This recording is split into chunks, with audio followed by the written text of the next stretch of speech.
So, for today's video po, so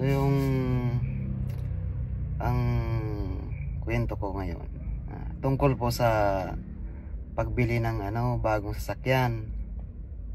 So, mapapansin nyo, kapag nag-visit kayo or talagang balak yung bumili ngayon, ipupunta kayo ng car dealer, tapos pupunta kayo ng showroom, tingin-tingin kayo, mapapansin nyo yung odometer, yung tinakbo, kakaunti pa lang kasi nga bago. Mapapansin nyo mga 5 kilometer, siguro pinakamatas na yung 5 kilometer, hindi ko na sigurado. So yung kwento ko, proven and tested ko na yan bilang driver. Tapos syempre yun na yun, katrabaho tayo dati sa car dealer.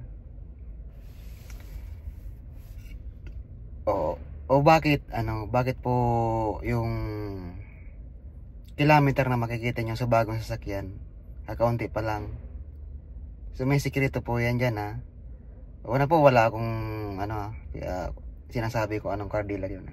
Siguro lahat, hindi lahat. Talagang ganito ginagawa po yan.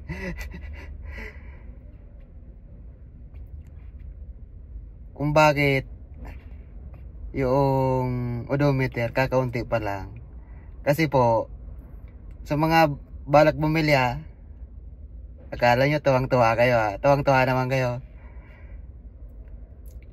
May tinatanggal po na connector sa may ECU ng sasakyan.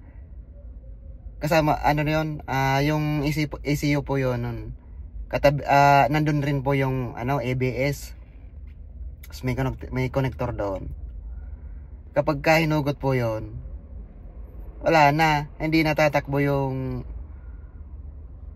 kilometrahe, yung sa may odometer, hindi natatakbo yan kahit na patakbuhin mo po yan ng ilang kilometer. Tapos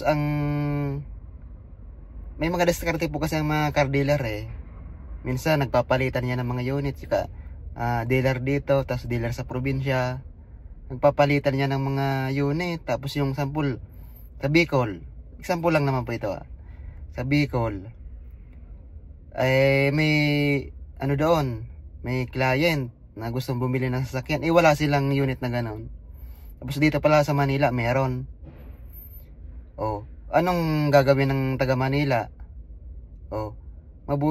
Siguro yung iba mayroon silang mga truck, pero hindi lahat ng car dealer po yung bagong sasakyan sinasakay po sa truck nila. Kasi naman talaga po ang dapat may truck. Ngayon, kung wala pong truck yung ginagamit yung isang car dealer, anong gagawin po nung car dealer? Diba? Alam niyo kaya tapos ngayon tuwang-tuwa kayo kasi pag bibili kayo 5 kilometer pa lang, pero di nyo alam 500 kilometer na pala yung tinakbo ng sasakyan nyo. Yun lang.